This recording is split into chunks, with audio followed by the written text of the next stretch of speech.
Before we begin, a message about this series. We began working on Kaalavastha in the summer of 2019, after the flood in 2018, but before the 2019 monsoon. And today, Kerala has found itself at the forefront of India's battle with COVID-19. The series begins with climate change, exploring Kerala's efforts to build environmental resilience. But as the COVID-19 crisis has unfolded, a conversation about the interconnectedness of societies, our relationship with the environment, and the inevitability of our future has begun. If anything, resilience is at the heart of global discussion. But Kerala has been thinking about resilience for a few years now. What has Kerala learned that it can share?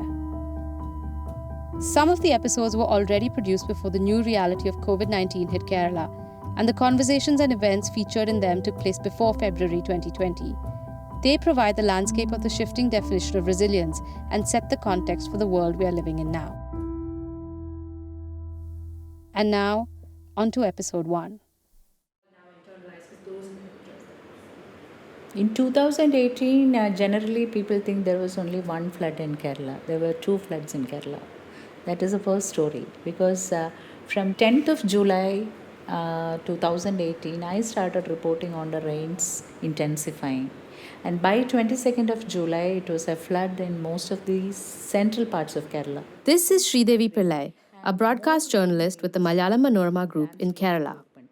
She's describing the onset of what was one of the most devastating events that the state of Kerala had ever experienced. First 3-4 days, moderate rains. 5th onwards, look up at the skies. You can see that you don't have to read the satellite pictures and also the Doppler radars. You don't have to do that. You just have to go out and see the rain. The rains are intensifying. From 5th, 6th, 7th, things are out of control. Within 24 hours of the 7th of August, the state received 310 millimeters of rain. Nothing but rain, rain, rain. And the clouds were building up.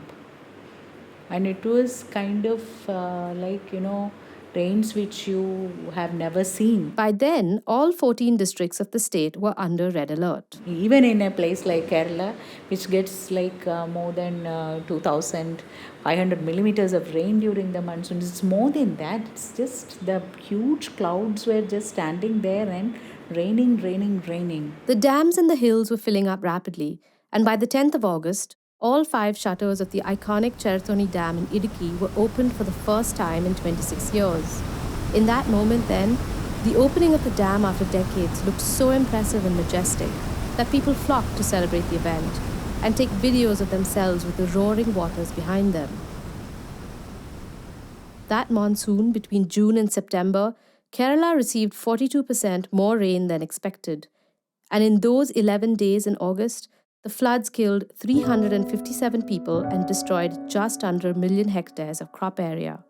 The preliminary losses were pegged at around 15% of the state's GDP estimate for 2018.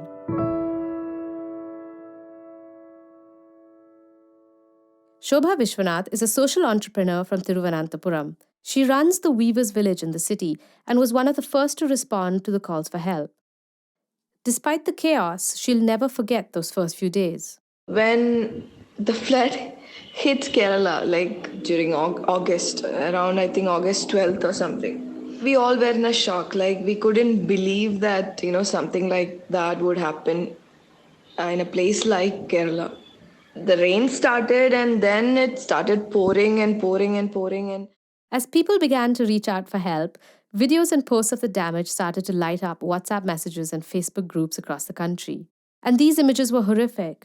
We saw huge sections of roads sinking into the earth, collapsed bridges, sides of mountains burying people, houses and schools completely submerged, families trapped under the roofs of their houses, abandoned pets and cattle.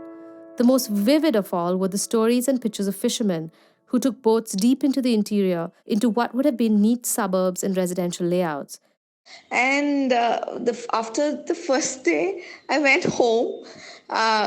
You won't believe this. For 3 days, I was at home attending calls. I didn't even sleep. I didn't even go to the toilet. I didn't even brush. So many volunteers were like that. They were around more than 400 volunteers. Everyone were like active, like 24/7 working. The biggest shock was to Kerala's people. And all these things, I think the state was like seeing for the first time, experiencing for the first time. And it was like, people flocked together, and it was the first response, I think, was to survive. And in that, to an extent, I would say, the people won the battle. The government only could stand by. Before the government intervened, in every single place, it was local people who were right out there to do the rescue. While people experienced the 2018 rains brutally, the unprecedented deluge that brought worry, sadness, and immediate loss, a loss of houses, of precious things, and of memories washed away, people also remember it for the incredible surge of humanity, of how Keralites and people from all over the world reached out to help those affected stand up again. And in its wake, they realized a deeper shift had taken place. Their relationship with this familiar character, the southwest monsoon, had been changed forever. Welcome to Kaalavastha. Kaalavastha in Malayalam means the state of the climate. In this 6-part series, we start local, exploring Kerala's changing weather, its forests, rivers and hills that make up its green landscape, and the deep attachment its people have to this environment. We will learn how people are experiencing climate change today, from droughts to floods, and how they are affecting critical forces that shape and power Kerala's economy. But this is the development story of a state that defies boundaries, with lessons that reach far beyond its shores. It is the local story of participation that teaches us how to take people along. From the Malayalis and the Keralites, to the far-flung diaspora, and to everyone striving for progress and change. How is this sliver of a state building itself back and making itself stronger? From new forms of volunteerism and local action to restructuring its oldest and largest department within the government to new initiatives to rebuild Kerala. Because today, Kerala is building a new, more resilient legacy. Ladies and gentlemen, boys and girls, we have arrived at Toronto.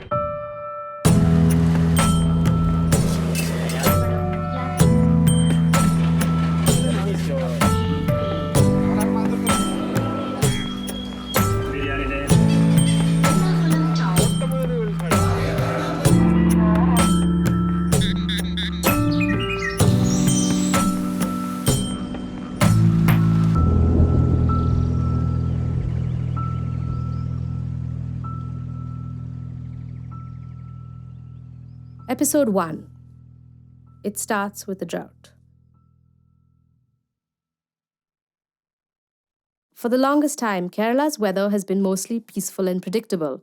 The temperature would hover in the mid-late to 30s, and even in summer, it rarely shot up to the 40s. The state is sometimes called the gateway to the monsoon, because we wait for news from Kerala to mark the beginning of the rainy season.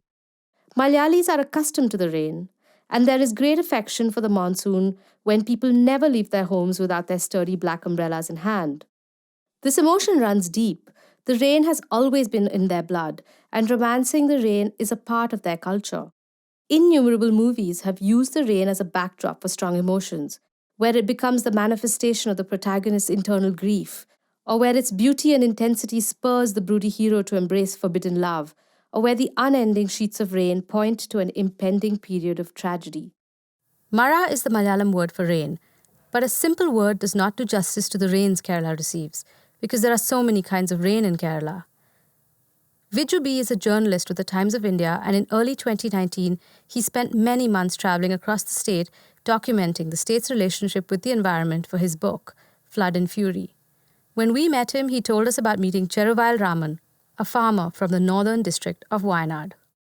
Raman says Wayanad, like most part of Kerala, had 6 different types of rains till very recently. Each came with a distinct sound, pace, color, and even smell. The rains have names starting with the names of Malayalam months. It began with Kumbamala, rains that came in summer, in February, that cleared the dirt in the atmosphere. Then came the Medamara or Vishumara, which is in April, which was short and brisk. But this rain makes the parched land ready for farming. Tuber crops like yam and colocasia are planted. At the beginning of Edavapadi, which is May and June, the southwest monsoon arrives. The paddy fields are said to be irrigated. The Midhuna Mara, August rains, brings copious rainfall, and as the plains get flooded, the groundwater level are replenished. The Chingya Mara, or the September rains, is soft and fun-loving, and the rain plays hide and seek, drizzling even in the sunshine. The Tula Mara, which is in October, is accompanied by heavy thunderstorm, signaling the onset of northeast monsoon. But in the past 5 years, things seem to have changed more dramatically. Scientists talk about 2015 as a sort of turning point. That year, Kerala experienced a rainfall deficiency and severe heat waves. To learn more about this, we went to Cochin University of Science and Technology, or CUSAT as it is better known, and met Abhilash, a professor of atmospheric sciences. Over Kerala, we started to witness the changes in climate, maybe, or we are realized the changes maybe recently, like from 2015 onwards. But 2015 was one of the strongest El Nino year, 15-16. It extended over 2-year period. In 2015, El Nino caused drought conditions across the state, and this continued till mid-2016, when early monsoon rainfalls were very poor. All over India in 2016, it was a normal year, but Kerala, it was a back-to-back drought year. So the annual rainfall deficiency was of the order of 40% below, 40 to 45% below. So that was the period Kerala realized the heat of climate change in terms of realized the changes in the temperature and the rainfall. And then a year later is when Oki arrived, a storm with the strength of a cyclone, extremely rare off the Kerala coast. And after that, in 2017, I think Oki was the first one, which is formed as a cyclone close to the Kerala coast, Trivandrum coast, maybe 50 kilometers away. On India's eastern coast, cyclones regularly batter the Bay of Bengal, hitting states like Andhra Pradesh or Odisha every year. And this is why these states have developed sophisticated disaster response systems over time. Sridevi was watching the rain that week when she got a sense that something seemed unusual. In 2017, November, this low pressure was building up in southern Sri Lanka, and it was moving, it was staying put there. Again, it was slowly moving towards the Comorin area, and it was massive floods happening in Sri Lanka. And interestingly enough, I don't know why, media in this part of India was not reporting on that. Colombo is nearer to us than New Delhi.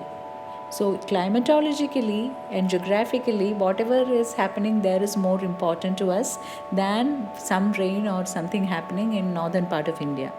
When cyclones form in the Arabian Sea, they almost never form close to the coast. But Oki was different. Abhilash explains that part of this is due to the rapid warming of the Arabian Sea in the past decade. From 2010 onwards, if you look into Arabian Sea, compared to other ocean basin, Arabian Sea is warming at a rapid rate. If you consider Pacific or Atlantic, it is warming at a rate of 0.8 to 0.9 degrees Celsius per 100 years. But Arabian Sea is warming at a slightly higher rate, 1.1 degrees Celsius per 100 years. So this rapid warming of Arabian Sea is one of the reasons for the formation of these storms. Abhilash tells us that normally a cyclone progresses through stages, from a low-pressure system to a depression, to a deep depression, and then to become a cyclone, and then to a severe cyclone depending on its wind speed.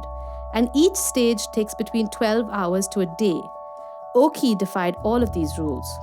Oki formed as a depression on the 29th and grew so rapidly that by late evening that day or in the early morning of the following day, it had gone through 3 stages. Sridevi was worried about how little the news seemed to report on this low-pressure system. If at all it got closer to the Kerala coast, there would be disastrous consequences. Schools and offices would need to close, and fishermen out at sea would need to be called back. And from that day onwards, I am giving news, and even in my channel, it is reported 2 lines, 3 lines, not more than that. But on 28th, I am looking out from this very same room, sitting here and looking out, and I think there is something wrong. It is dark and it is silent, and the sky is like one grey expanse, and everything is still. So I started giving news saying that there will be heavy rain, heavy to very heavy rain. Nobody was actually prepared to face this because as I said, the rapid intensification was there, and it was a feeling that it will initially move towards a westward direction before coming closer to Kerala coast. But early morning 30th, the first call I get is around 5:45 or 5:42 to be exact. It is from an engineer of a irrigation project of Trivandrum, and he says, "Ma'am, it is heavy to very heavy rains, and we are going to open the shutters. Please crawl. Please do something about it because I'm so sorry to wake you up." Then I see that in my mail is a satellite picture. I open it and I see a massive weather system over southern Kerala. Only a few weather models that had been tracking Oki's development in the region had predicted the path that it eventually took. And at that time, given how rare and strange this occurrence was, there seemed to be very little attention being given to those weather models. So I think we have not taken it seriously. So that was missing because this was the first experience for us. We cannot blame any agencies for this.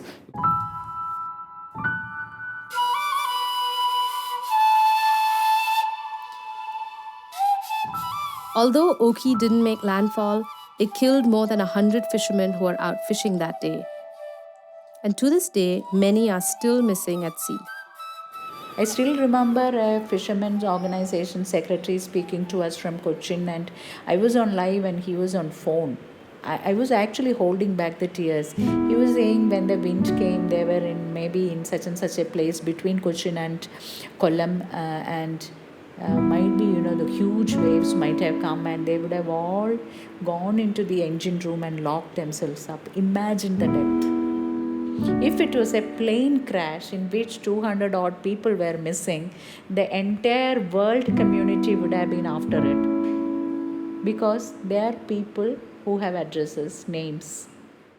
Writing in the journal Nature Climate Change, Professor Murakami from Princeton and his colleagues point to this phenomena of continued anthropogenic forcing. Put simply, it means that the increasing effect of human activity and its consequences, as they call it, will cause more cyclones in the Arabian Sea, with corresponding socio-economic implications.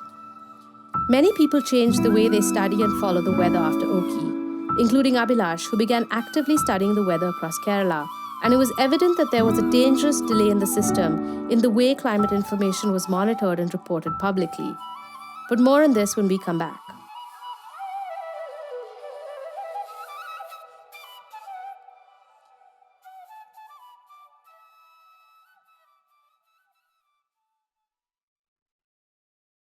Basically, I was a researcher and an academician because this prediction and all it's not our job.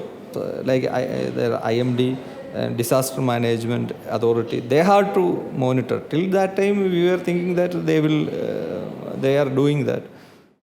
After Oki, Abhilash began looking through his predictive models more. And so he became part of a WhatsApp group of active weather watchers from across the state that includes journalists like Sridevi. After that only, even I regularly interact with media. It is not like I am predicting, we are predicting, we will, if there is some kind of signals, we will inform the authorities, we will inform the media, okay, something is coming. We are more prepared because from the low pressure generation stage onwards, we are continuously monitoring that situation.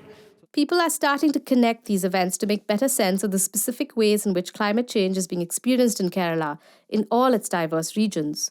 But while many publicly debate about the increasing rainfall in the state, Abhilash says we shouldn't focus only on rainfall. The intensity of climate features in Kerala, be they drought or rainfall or flooding or temperature, are all becoming more unpredictable. This can spell doom for a small state like Kerala, where coasts, plains and mountains all sit cheek by jowl. Because we are potentially near to ocean, so our moisture availability is more. Kerala is facing all kind of hazards like heat waves, cyclones, droughts, floods, thunderstorms, lightning, all type of this hazard.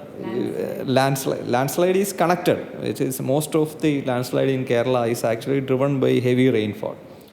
The environmental journalist Viju B has been reporting on the impact of these changes for years, especially in the Western Ghats. The impact would be on cardamom, your tea. You had a very temperate climate in Wayanad. Now it's all going to go. If you look at the last 5 years, all your tea production is coming down. So it's going to impact your agriculture. It's going to impact all your plantation crops, and of course you'll have more landslides. So this is a reality. What scientists are also seeing is how these extreme weather events like floods these past 2 years are increasingly exhibiting the classic markers of climate change. They're exacerbated for sure by bad planning and human intervention, and we're going to get into that in future episodes. But scientists in Kerala have been using what happened in 2019 to show us what climate change actually looks like. That year, across India, there was a rainfall deficiency of 35% in July. There was water scarcity and drought-like conditions in parts of Kerala in June, but by September, there was a 14% excess in rainfall. All of the rain the state was meant to receive fell in 2 months, and the same drought regions experienced flooding. I would say 2019 flood is the having more imprint of climate change. You don't have to wait for the another year.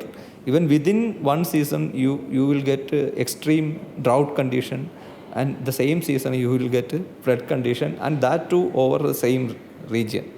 So that is what the climate is becoming more unstable. So that is the real challenge. In 2018 and 2019, many of the clouds were cumulonimbus clouds, those tall, fluffy, dense clouds. These clouds begin at around 2 kilometers up in the air, and then they grow and grow and grow up to 14 kilometers in height. They are dramatic clouds, and normally these cumulonimbus clouds would develop before and after the monsoon, and would be limited to small pockets in the state. Normally, this cumulonimbus cloud will develop over a smaller region, like during a pre-monsoon period or the post-monsoon period. You will get rainfall over Cochin, but you will not get rainfall over Aluva. Like a small-scale features, it will develop deep. But in 2019, all over Kerala, most of the northern part of Kerala and some of the eastern part, we observed that there were a lot of vertical development in the clouds, and that means the cloud structure is also changing. And when these heavy clouds break, they cause cloudbursts. That's what happened in Nilambur and Pudumala in northern Kerala, where it caused deadly landslides. Nilambur recorded around more than 30 centimeters of rainfall in one day, and Nilgiri hills somewhere recorded 90 centimeters rainfall.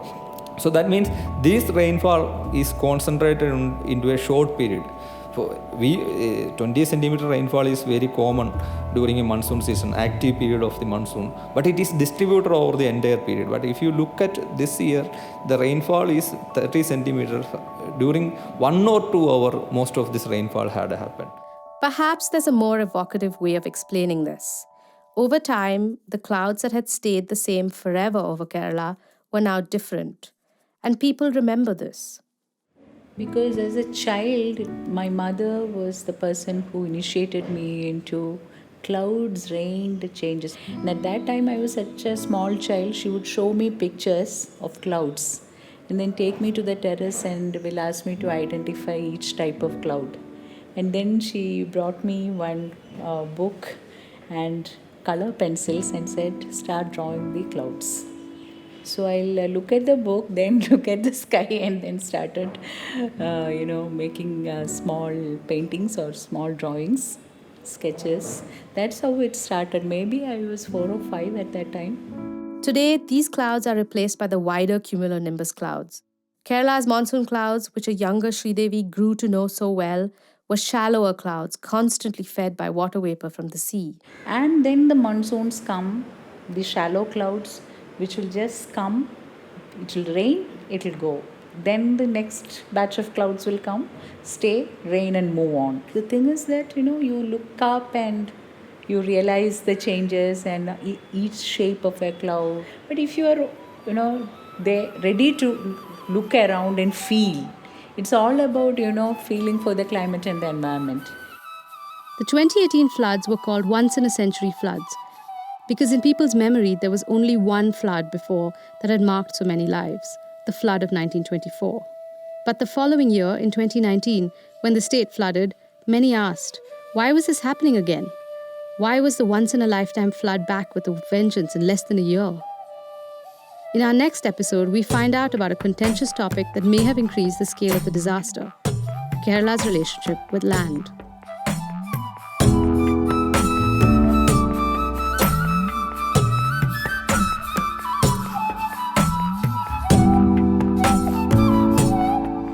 Thanks to Professor Abhilash, Harichandan Arakali, Sridevi Pillai, Shobha Vishwanath, and Viju B.